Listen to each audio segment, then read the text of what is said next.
I am so glad you are here. It's Liz at Megas Books doing a solo Wednesday. We had a little scheduling issue with a wonderful guest who'll be on in a couple of weeks. But in the meantime, let's talk, shall we? Let's see what's happening, what's going on, what we've got. I've got fun stuff. So, one of my consignment people was in just a couple days ago, brought in some amazing things. Now, she is an artist and a craftsperson. So the two paintings that you can see over my shoulder, this shoulder, are both new pieces from her. One is a lady in the moon, a crescent moon, and the other is a very interesting solar system sort of depiction. They're both gorgeous. She brought in a total of 4 new paintings. So we have a beautiful piece. Oh, I've got it right here, in fact, that I think color palette wise is a bit of a departure for her, but I think it's lovely. Isn't that great? Nymph of the Woods, I think is what we call this one. Because, yeah, we sometimes name them here and sometimes she has a name for them, but we always talk about it when we get them named when they're here. So I think it's Nymph of the Woods. And there's one you guys can't see that is a 3-dimensional painting of some flowers on a pale blue field. It's like a oblong painting with a vine and some red flowers on it. Absolutely beautiful. Totally recommend it. We'll get back to her because it just occurred to me, what am I wearing? Well, today what I've got on is some of Tracy's jewelry. I've got my engagement ring, my wedding ring, and my recommitment ceremony ring. Yes, always. But these other pieces, the lotus and this amethyst for sobriety and stability. And this is a smoky quartz and an emerald, a faceted cut emerald. Clarity is not amazing, but that's why this is not a $3,000 ring, right? That's why this is, let me look here, because yeah, I'm playing mini pearl for those of you who know. Oh, 70, 69.95. That is oh no, wrong ring. 44.95 for this emerald. You got to love these prices. They're beautiful pieces. I also have some beautiful jewelry coming in from Chris Wilson. Let me show you some of those pieces. Now, she is the maker of our infamous and most deservedly famous, wait for a noise here, I'm putting those rings down, mirror jewelry. This is a great example of a classic piece of mirror jewelry. So what's mirror jewelry? Why make it? Why wear it? Well, it's a protective. It is a shield that allows things, energies you don't want to bounce off and go back from whence they came.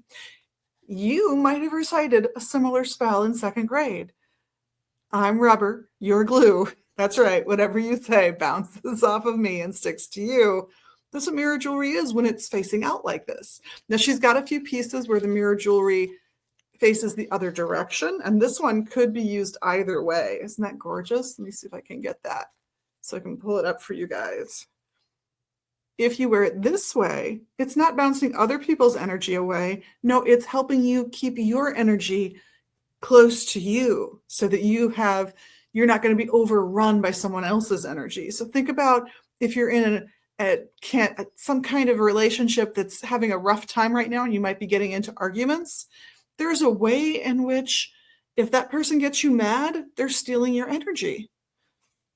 This is your reminder that it's your energy. You should control it, that reacting is not necessarily the healthy thing for you.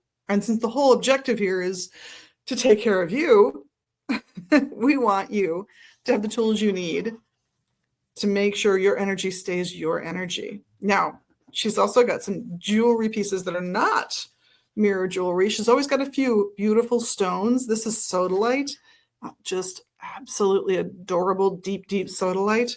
Beautiful piece. So this has got blues with a little white sprinkled through, and it's got a little patch near the top. It's just a little bit dark, but it's gorgeous. She is also the creator of some of our most artistic wands. So this was the most unusual one I could pick up out of what she'd made recently. So we have all new wands from her. We've got 3 in from her right now. This one clearly is a lot of citrine. So think sunshine, think beautiful things. And for some of her other jewelry, oh, this would look good on me today, I think, with my green. This is actually a rose quartz, and it's not a point, and it's polished all the way around. So it was never really intended to be a point, but a rose quartz rod in silver. It's just lovely. And she's got it on a nice, simple black cord. And then I also thought her stringing this one together was just delightful. This one is tiger's eye mostly. Look at this. Oh, that's where it would fasten on me. Just stunning piece of jewelry. If you want to bring some of the power of tiger's eye into your life, this is a great way to do that. Wait, there is more. She also is one of the few people who make boxes for us. So hers tend to be reclaimed boxes that have been enhanced. She's added something to them to make them nicer than they were. And you can't see, it's hard to read, but there are words on the box that say fly free. What a great reminder for somebody. And what a beautiful box to keep your jewelry or your stones or your favorite deck. It's just beautiful. Just to show you a few others, here's one that's got pine trees on the sides, all the way around, back too. And then the top has this stag. Isn't that great? Beautiful, beautiful pieces. I love this one because I love the shape, because it's not quite a normal box shape. You find it out there, but the top's been decorated with this leaf motif. It's just a great little box. And I love the felt pads, because it's not clanging shut on me. I've got several others here that are just gorgeous. Oh, let me show you this last one. There's a couple more, but you gotta love this one. She's painted this one with some suns, and she's given it these little dragon feet. I love this one. She also brings us in some of our more interesting bookends, and I got asked about our bookends the other day, so I just wanted to let you all know that yes, there's a pair of these. They're gorgeous. They're beautiful. They will absolutely be up for sale, but we don't really plan on selling bookends. We use them. So if you really can't live without one of our bookends, they are for sale, but they are kind of priced to not move. This is my favorite pair so far. Then there's a single bookend that she's brought in and another pair that are like sailing ships. They're just lovely. This is Chris. So if you get a chance to come in and see her art, we'll probably do a showing for her this winter, maybe for the holidays, because her art tends to be genuinely affordable, and she's clearly got lots and lots of talent. Far better artist than I, and I just love her work. Hopefully we'll be doing some other showings too, as we're finishing up the space, hopefully wrapping up everything we're trying to do in the next few weeks, so that we can have a grand opening celebration with you guys, and also so that we can get that first art showing underway, which I think would be lovely. So if you have any thoughts about who should come first, we have a local pagan artist who passed away this year, and we thought about doing a show in memoriam for her, which I'm sure we will do at some point. We, of course, have our founder, Roger Williamson, and his gorgeous art, some of which is still here in the shop. We could do that as our first showing. It'd be fitting in that he's our founder. And we have Chris's work, which is, again, probably going to come a little bit later in the year, probably around the holiday season. But we could do any of those three showings as our opening showing. Let me know what you think. Give us some comments, some feedback, and we'll see what we can work out. All right? So that's the stuff I brought to show you today. The gorgeous stuff that we've got in. For upcoming events, let me just pull up a calendar as a little cue for me. We had a great Tarot Lab last Sunday. We're capping it at 20 participants. So you're going to want to make sure you've pre-registered for it, and that you actually have an invitation to come, basically, because more than 20 in this new classroom of ours, which is a little smaller than our last one, is a tight fit. We can fit 20 in comfortably. That works with the teacher. And we're still working on finishing this space. This is one of the rooms we need to finish, but just because you guys never get to see, oh, there's that other art piece I was talking about. It's not the world's biggest room. And if I go there, there's our whiteboard and our mirrors. We had to have a fan in here because the room was so big. And there's, oh, penguins are still up. We got to take those little penguins down. So we've got all kinds of plans for finishing this space. There's still work that needs to happen in the ceiling. This room needs to get painted. Those fabulous shelves need to be raised up just a teeny tiny bit. They're not quite working the way they're arranged. So we'll get all that done and hopefully have a nice grand reopening for you guys. It'll be so much fun. The rest of the month, we've got, do we have Chaos Magic coming up this Sunday? I think we might, or it might be next September. Check online for me, or can I do that from here? Can I just head over to our wonderful calendar on our website? I guess I lie, it's not a calendar. It is instead, it is a listing of our events, which you can find right on the top, all across the top of our homepage. You can click on events and see what's there. So we've got the Reiki 1 class will be coming up in a couple of weeks. By all means, come grab your Reiki. Palmistry will be on the 4th Saturday or 4th Sunday of this month. The herbal programs are starting up in September, so sign up for those when you're ready. Standing Stones is on a hiatus. They finished their last series. Gateway to the Gods will be next month, of course. And we have it is astrology, I believe, this month on the 3rd Sunday, so this coming Sunday. And of course, we've got our book signing with Thomas Moon Eagle. Hopefully his interview will be up here in a couple of weeks right before the event. And we've got his Drumming Down the Runes workshop on Saturday. That'll be pretty much all day Saturday. The Drumming Down the Runes book signing, if you want to meet him before you take the class, that's on Friday afternoon in the latter part of the afternoon here at the shop. And then, of course, Drumming Down the Runes workshops. Hopefully, all you Rooney heads out there will be wanting to take that and be signing up soon. I know there's a few folks, I think we've gotten a few tickets sold. So just know that it's coming soon. So sign up when you can. Those are the events happening. Nothing scheduled yet for a grand reopening because we're still corralling our fabulous handyman to finish up our work, and he is doing a bang-up job. So thank you, Chris. Also responsible for the lighting you see me under today. So if you find it flattering, it's his fault. In any event, this is not going to be a super long broadcast today because I have no fabulous guest, but I did want to talk about one of the questions that I frequently get about paths and which way to go and how to find what you're looking for. Now, my short answer, my pithy answer that I give customers, because we're not having a lengthy conversation about this, is it's twofold in my mind. You need to find a group whose philosophies, whose magical practices align with the way you view the universe already. It's okay if there's a little shift. In fact, I think it's good if it kind of cracks your head open a little bit and gets you reconsidering and thinking about these things, but you want a general indication that it's not going to ask you to do a complete 180 on your general philosophies of life, right? You want it honed, fine-tuned by your experiences with the group, not completely altered. It's okay to change your mind, just not to fit in with a group. You know what I mean? That sounds a little culty at that point. I don't like that. So one, the philosophy of whatever they're practicing should mostly jive with what your outlook on life is. But the other factor, the second factor that I think is really important is you have to want to hang with those people. If you don't want to spend time with that group of people, they are not the right group. Even if the path is perfect, it's not the right way for you to practice that path and keep looking. You want to know that these people are crazy in the way you're crazy and not crazy in a way that you're not comfortable with. There are a myriad of reasons that I wound up where I wound up spiritually and religiously.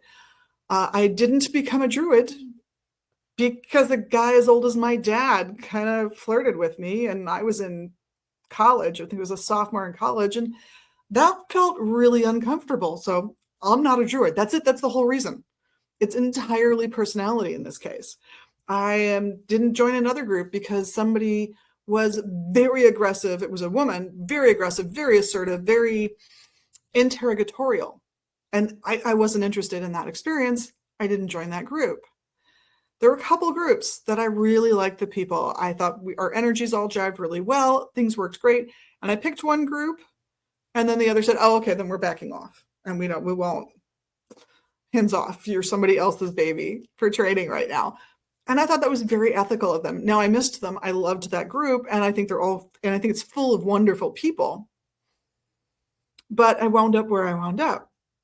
And it was a really good place for me to be for a really long, long time. Now I'm still on the spiritual journey and the religious path that I started with that group, but I essentially grew up within the tradition and left to begin in my own group.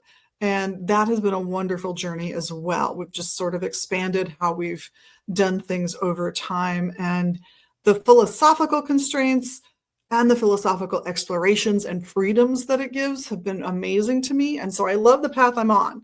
I love the tradition I practice, love everything, almost everything about it. Nothing's going to fit perfectly. There's always going to be that little spot where you're like, is that really, let's set that piece aside. I don't like that piece.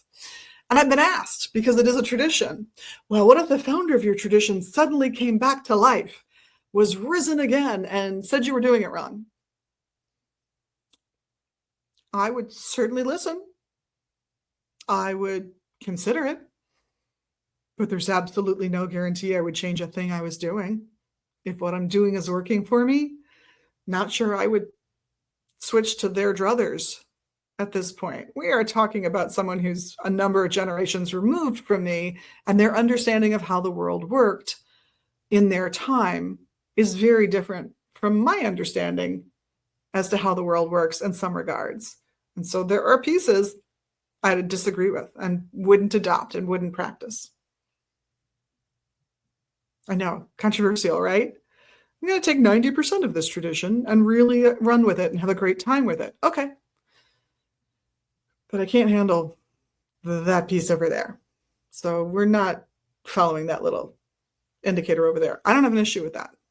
In fact, I view that as a part of running your own group and being an independent human being and making independent human choices. When those things are, you're pressured to drop that kind of stuff and not be willing to stand your own ground, then I think you're looking at something that's venturing into cult territory. And I become very uncomfortable at that point and leave. I'll be honest. If it's, you can't leave because I haven't given you permission to leave, I have to leave. I have to get up by this time in the morning to go to work. That's a red flag. It's not a reason to leave, but it's a reason to look twice and really observe whomever said that and their position of power within the group, their position of power over you, me personally in this example, or you personally, and a reason to think about whether or not you really want to be there. And because a group is healthy one year does not mean it's going to be healthy the next year or the year after that. So like I said, the place where I did my baby witchy training was a great place for me for a really long time. But it eventually became emotionally unhealthy. And as I looked back, I could see the seeds that were there already that I just couldn't put two and two together on when I first experienced them. And I am not saying this group became a cult at all. It actually sort of imploded slowly but surely because of these behaviors. So I would say that many of the people there had the fortitude, they had the center within themselves to say, this is not healthy for me anymore, and step away. Not everybody did it the same way. Not everybody did it for the same reasons, but the group gradually dissolved. And I think that that was a healthy thing. An important step actually in the evolution of a lot of our development spiritually and religiously. So I don't regret the experiences, but I don't regret them because they never quite became a complete cult. And I've heard about other groups within my tradition that make me more uncomfortable than my experiences. And I question. So always question, always look, and always reevaluate, because something that's healthy today might not be healthy tomorrow. All of us change, and that includes all the people you work with in a magical context. So that magical context, that can enhance a lot, and it can be a beautiful thing. But when it begins to disintegrate, it's time to let it go, and that's all right. And know that there will be more in the future. There will be new adventures, there will be new explorations, and that they will be just as valuable and just as wonderful as the ones that came before. So as you're traveling on this path, look for things that match most of your philosophies, where you will have the opportunity to grow, and look for things where your integrity is valued and you get along with those people that you'll be spending so very much time with. They will help you shape who you are. There was a member of that group who, for a couple of years, just completely got under my skin every once in a while. And then one day I had this flash of recognition and realized, oh, they really get under my skin because I do that thing they do that drives me nuts. And if it drives me nuts when they do it, I probably should stop. So I became a better person because of this group, for reasons like that, and for other reasons, for being challenged intellectually by other members of the group who perhaps had read more, knew more. It was a fantastic experience in those formative years for me as a 20-something, mostly 20s and into my 30s. So I recommend group work if it's something you want to do. Just go forward with caution and don't jump at the first opportunity you have necessarily. Explore lots of groups. I happen to live in a metropolitan area that is a little on the blue side. So we have a lot of groups that are out there and that are public. They're happy for you to know they exist right now. Will that be true in 5 years? I don't know. But for the time being, you can go to the local Pagan Pride and meet, at least shake hands with 20 or more different groups in town that are open and offering membership for people to come and join them. I wouldn't pay for membership, but I would contribute to the candle supply, the incense supply, whatever it is was needed. That said, when money starts getting involved, again, it can get a little weird, even if everyone is above board with the money. So I always recommend, because of where I live and how much is available here, that you take a year of your life, make no commitments at all to anyone or anything, and just visit as many groups as possible to evaluate not only, is this something I want to do? Does it align with where I think I'm headed? And are these people my kind of crazy, or are they some kind of weird crazy for me?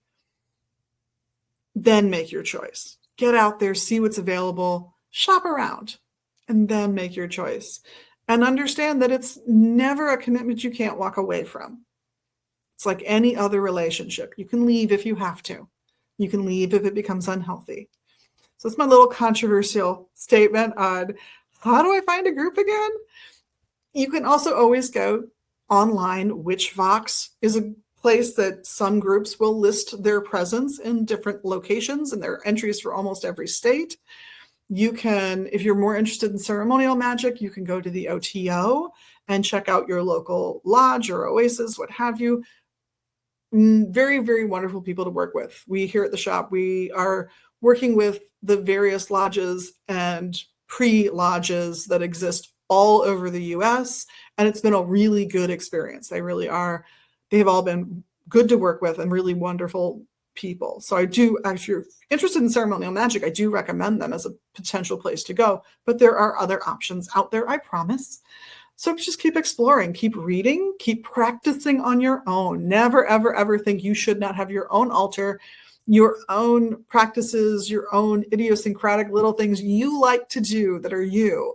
And who knows, maybe in your retirement, you will read the next great book on pagan, Wiccan, or magical practices based out of your decades of experience and how your practices helped you to grow.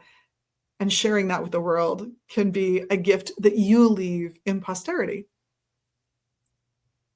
So explore, go forth, have fun above all else, because please, please, a religion should certainly challenge you to be a better person, but if it's not giving you joy, why? Why are you there? It should give you some joy, or you should leave. And that's another sign you might be in a cult. If there's really no joy left, and it's all rules and it's all demands, might be time to check out, time to leave. Find joy. That is part of the purpose of religion. Find challenge, find joy. There you go. There's my controversial take on the wonders of finding your way in the Wiccan world, the magical world, the pagan world. Santeria, all of these small groups that meet up and join together within each group to find a path forward in life that is better, that makes you better, that makes the world a better place, that makes all of us happier, healthy human beings. All right. As I said, this was going to be a slightly short one. There's my rant. Let me know what you think. And in the meantime, have a wonderful week. We will catch you tomorrow on Irby Thursday. I think we're doing, I should know what we're doing. I don't remember. Stoned on Friday, also coming up. And then, of course, Saturday, we'll be talking about the number 4 as it relates to tarot. Let's check it out. In the meantime, on behalf of myself, Liz, and all of the staff here at Magus Books and Herbs in Minneapolis and at magusbooks.com, we thank you all for the magical things you do, including all the little things you can click, the likes, the shares, the subscribes, all of that fabulous stuff. So we look forward to seeing you in the shop here at 2520 Central Avenue Northeast in Minneapolis or online at magusbooks.com.